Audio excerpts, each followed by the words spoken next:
começar, tá? Então, beleza. Então, mais alguém? Vou deixar entrar. Então, é o seguinte, olha.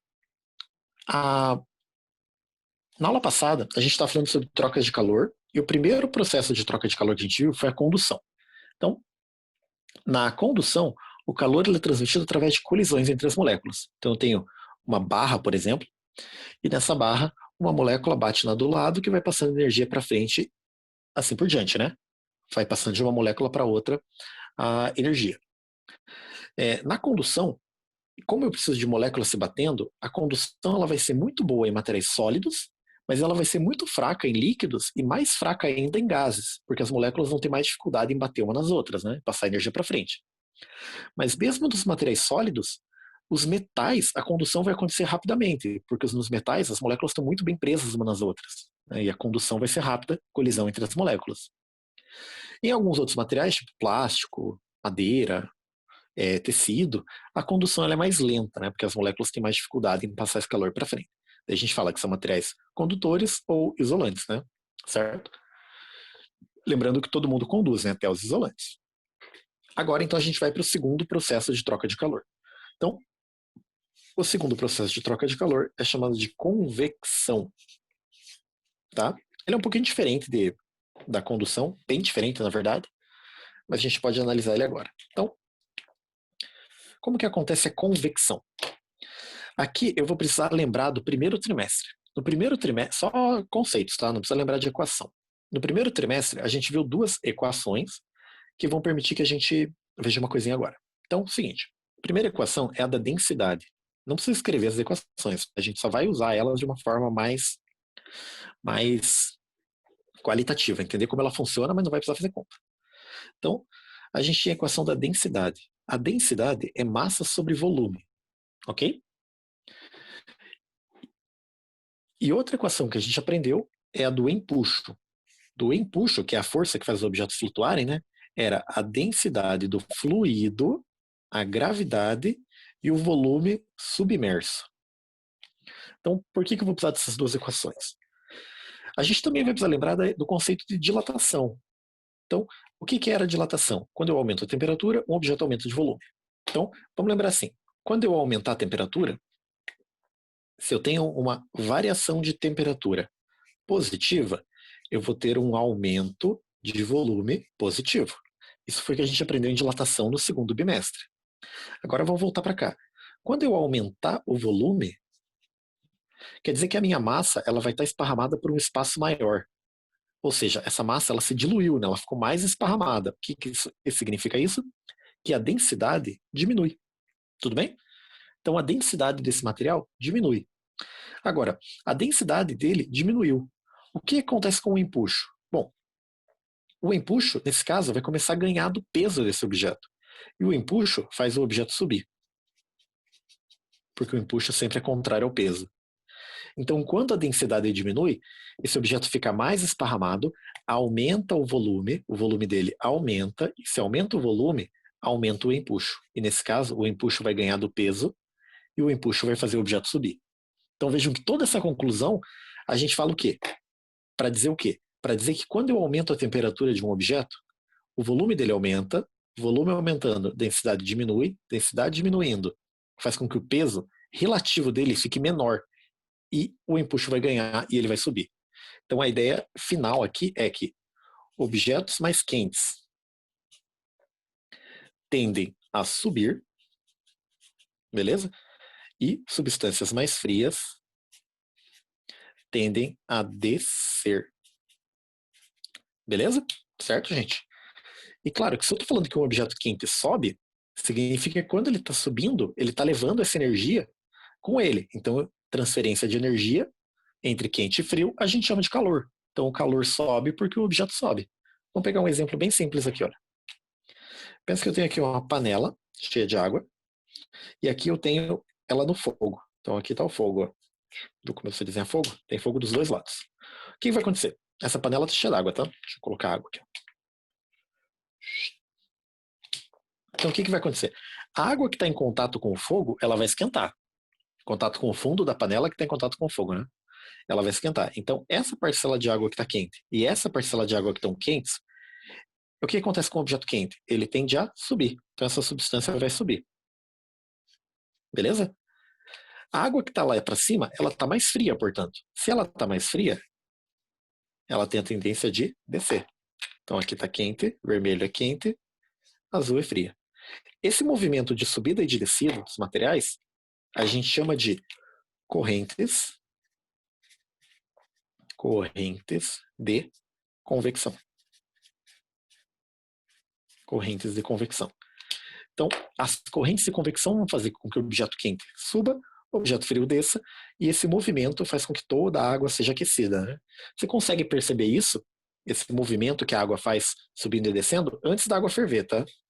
Você pode olhar que ela começa a se mover dentro da panela. Esse movimento faz com que o calor seja distribuído para todos os lugares. Certinho? Beleza, pessoal? Básico aí? Alguma dúvida?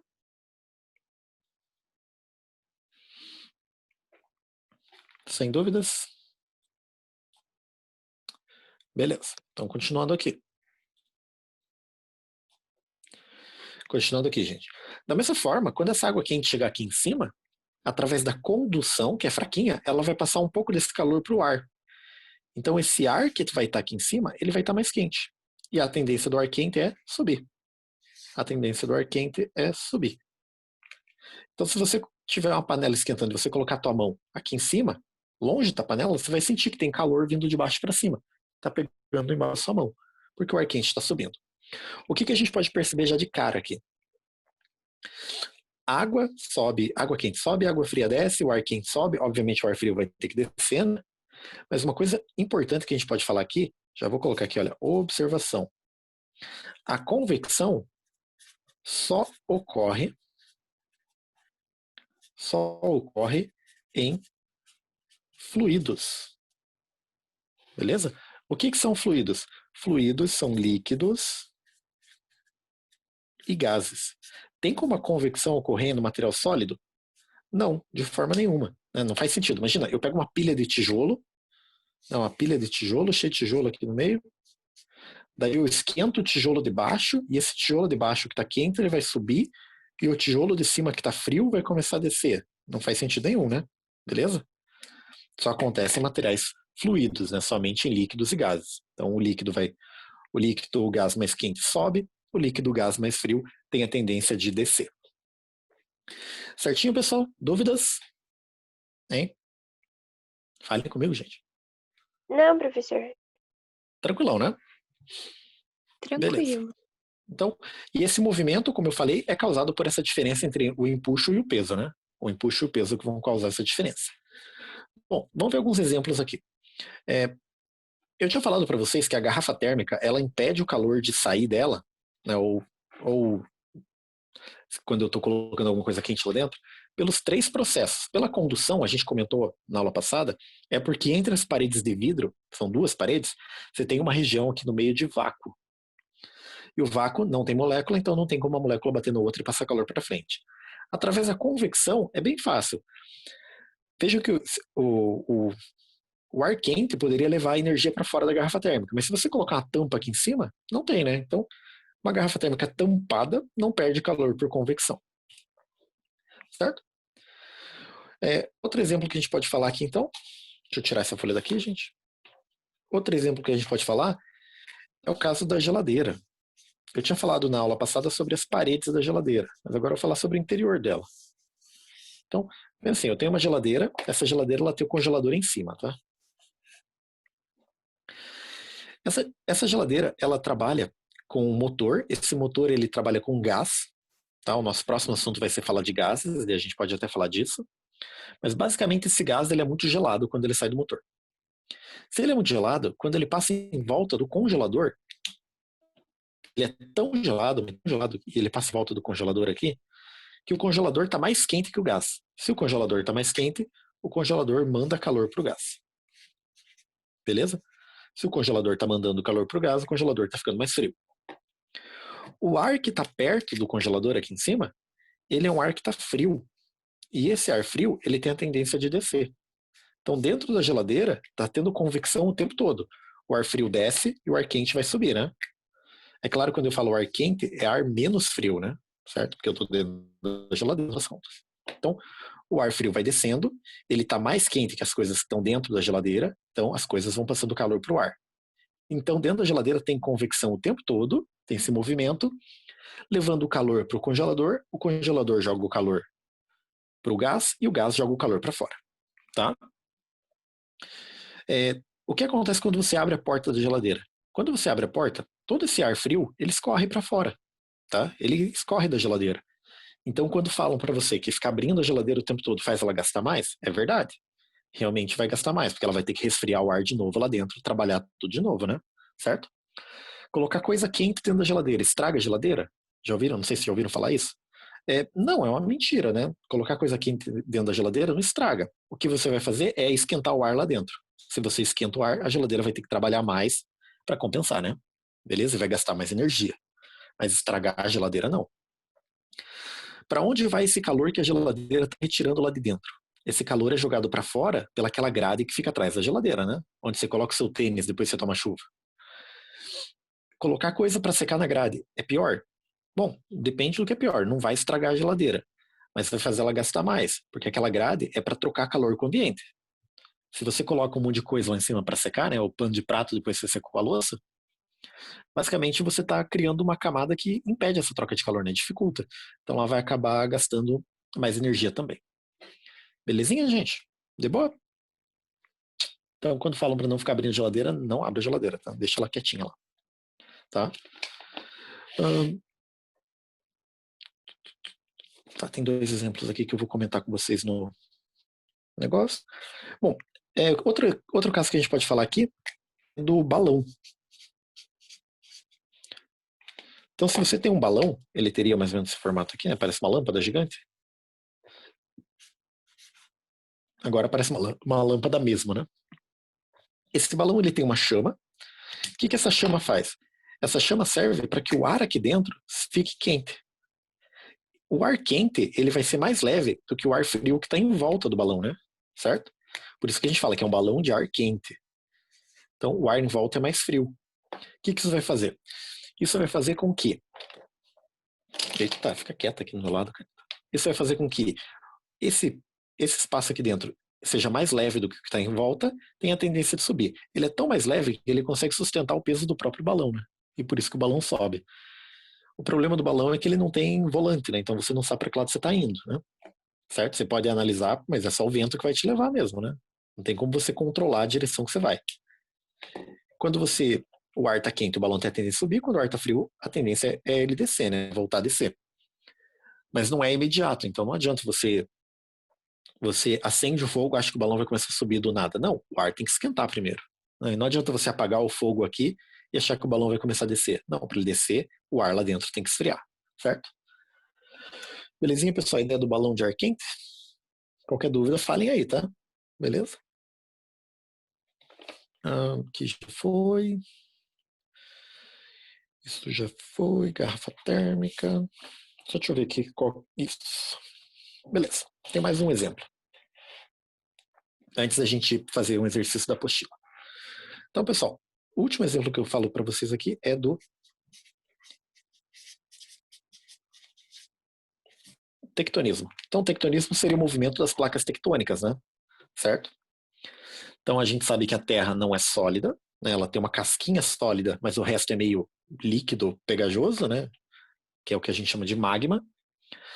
Se você quiser uma comparação, pensa no ovo, tá? No ovo você tem quase todo ele líquido, mas só a casquinha é sólida. A Terra seria a mesma coisa. Só que na Terra essa casquinha não é inteira, né? A gente não tem uma casquinha inteiriça. A gente tem uma casquinha que é formada de pedacinhos. Cada pedacinho desse a gente chama de placa tectônica. Eles estão bem pertinho um do outro, né? O desenho com espaço grande, mas eles estão bem pertinho um do outro. Então ficaria assim, né? A gente tem o núcleo da Terra, e o núcleo da Terra é muito quente. O núcleo da Terra tem uma temperatura de perto de 6.000 graus Celsius. E na borda, a gente tem uma temperatura que é o que a gente sente geralmente, que é perto dos 20 graus Celsius. Tá? A temperatura média da Terra é perto dos 20. Então o que acontece? Como é muito mais quente no núcleo do que na borda, e todo esse interior aqui é formado de fluidos, que é o magma, que acontece é que o magma mais quente, ele tem a tendência de ir para a borda, beleza? Conforme ele vai subindo, ele vai esfriando. Quando ele chegar lá em cima, ele já está frio. Quando ele está frio, ele vai descer e vai fazer esse movimento, tá? O que isso vai gerar para a gente? Primeiro, isso daqui é tudo metal derretido, né? A maioria é rocha e metais derretidos. Quando elas estão em movimento, elas geram correntes elétricas. E essas correntes elétricas geram campos magnéticos. E é esse movimento do nosso núcleo e manto que gera o campo magnético que protege a gente de raios gama, principalmente, que vem do espaço, tá? Beleza? Por isso, quando alguém, por acaso, for para Marte, a pessoa vai ter muita dificuldade em impedir que tenha um câncer, porque a pessoa vai ser bombardeada por raios, porque Marte não tem esse campo magnético em volta, tá? Outra coisa, quando esse magma aqui esfrega nas placas tectônicas, ela faz as placas tectônicas se moverem. Então você pode ver que as placas vão receber forças, essas forças de atrito mesmo, esfregando com o magma, e vão fazer elas se afastarem. Então, nesse caso, elas estão se afastando. Se elas estão se afastando, vai surgir um oceano aqui no meio. Seria o caso, por exemplo, da América e da África. Vocês já viram no mapa que parece que a América e a África encaixam, né? Por que elas parecem que encaixam? Porque elas já foram encaixadas no passado. Quando você tem duas placas que se batem de frente, a placa mais leve vai para cima, a placa mais... Aqui, deixa eu virar assim para a câmera.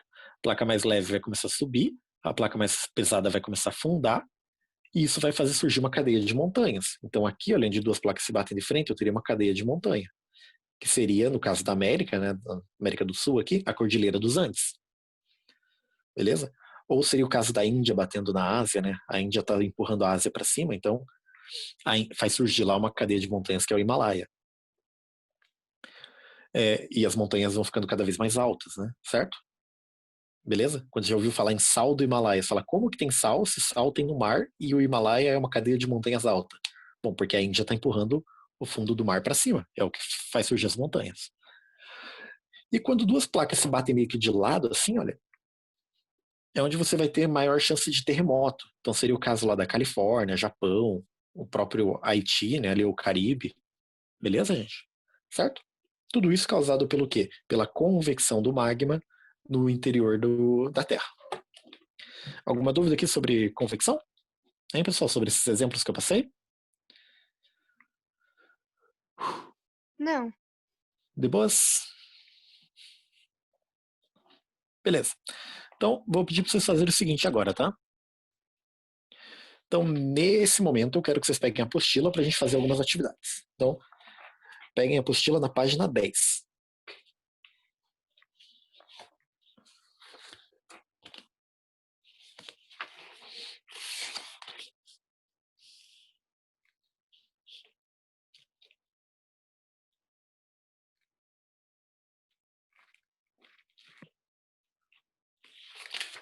Beleza, pessoal? Apostila na página 10. Quem tá sem apostila, vergonha, tá?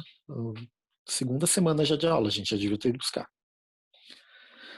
Mas aqui, olha, na página 10 tem dois exercícios, o 1 e o 2. Eu quero que vocês marquem eles para vocês resolverem para quarta-feira. Beleza? Então vai ficar essa 1 e essa 2 como atividade para casa. Tá? Então vai ficar 1 e a 2 como atividade para casa. Então vamos virar a página aqui para a página número 11.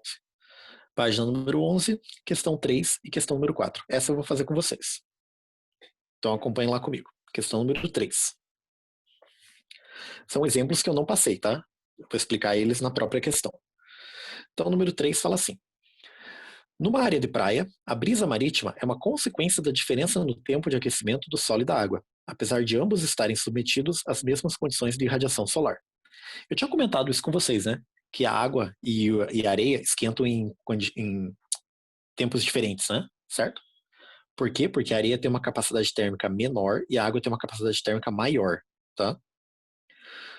No local solo, que se aquece mais rapidamente, o ar fica mais quente e sobe, deixando uma área de baixa pressão. Então, se a areia esquenta rápido, o ar vai ter a tendência a subir, então tá faltando ar aqui. Da onde que vai vir o ar? Vai vir do mar. Beleza? Então, durante o dia, a areia está mais quente do que a água, né? Então, vai ter uma brisa marítima empurrando para cá. Beleza? Isso acontece principalmente mais no final da tarde. final da tarde, de dia mais para o final da tarde. À noite ocorre o processo inverso, ao que se verifica durante o dia. Então, à noite, a areia esfria muito rápido, então o ar desce aqui, certo? E se ele desce, vai empurrar em direção à praia, em direção ao mar. Então, se você pensar bem, isso está bem certinho, tá? De manhãzinho, o vento empurra em direção ao mar para ajudar os pescadores a ir para o meio do mar. De tarde, o vento empurra em direção à praia para ajudar os pescadores a voltar. É bem certinho, tá funcionando bem perfeito. Como a água leva mais tempo para esquentar de dia, mas também leva mais tempo para esfriar à noite, o fenômeno noturno, brisa terrestre, pode ser explicado da seguinte maneira. Então, o que está acontecendo aqui? Qual letra vai explicar para a gente aqui? Então, vamos ler a letra A. A letra A fala assim: o ar que está sobre a água se aquece mais ao subir, deixando uma área de baixa pressão, causando o deslocamento do ar do continente para o mar. Então, perfeito. Letra A é a resposta correta, tá? Beleza? Então, de noite, né? De noite ou no amanhecer, né? Claro, que ainda não deu tempo de esquentar, o ar ele vai se mover em direção ao mar. Tudo bem? Beleza, pessoal? Essa ideia?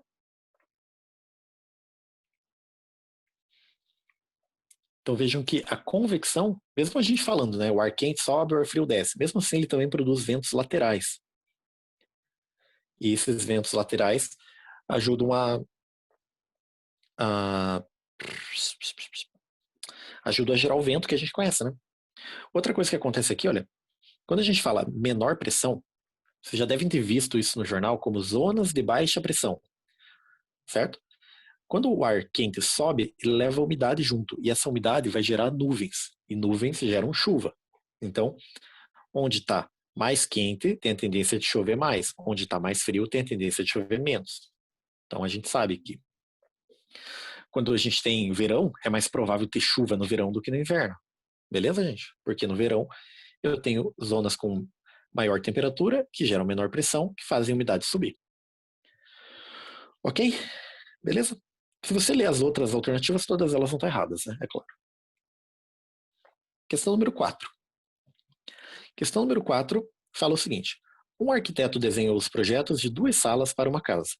Em uma das salas, ele previu a instalação de um ar-condicionado, e na outra, ele projetou a instalação de um aquecedor.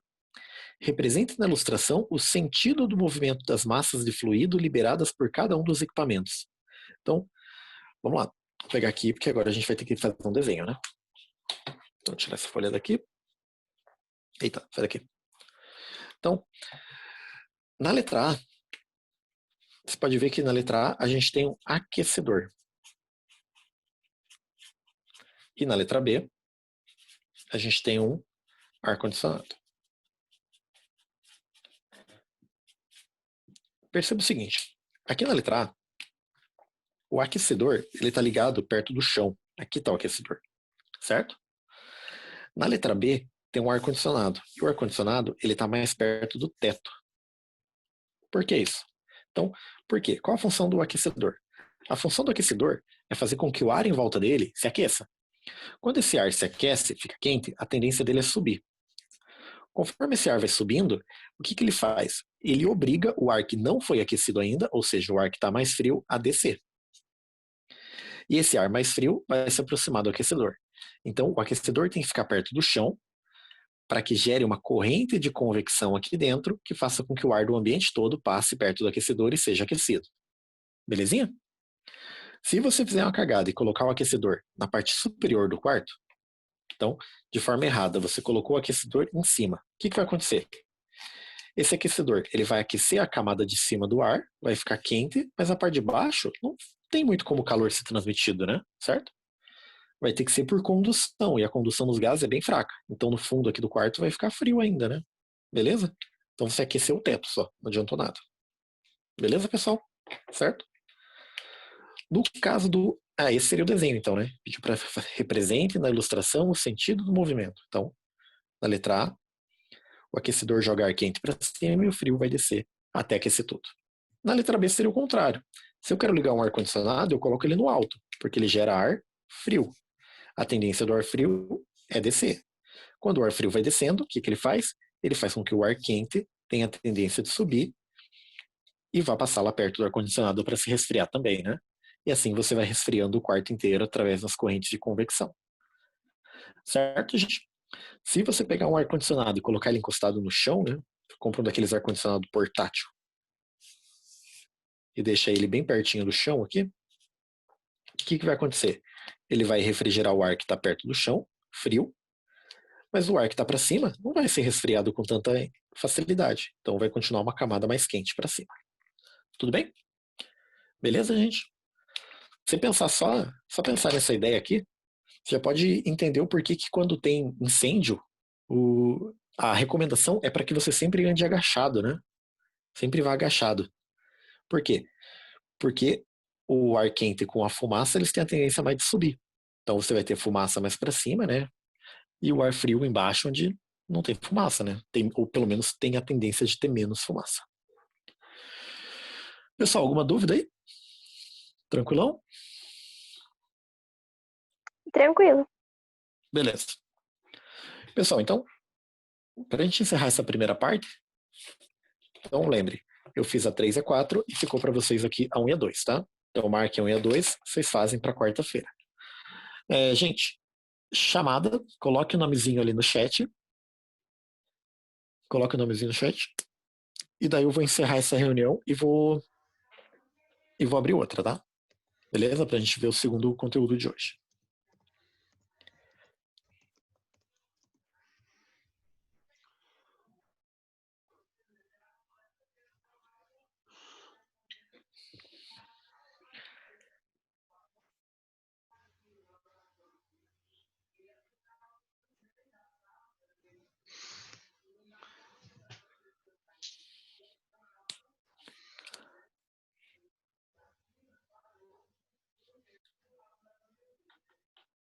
Falta duas pessoas ainda.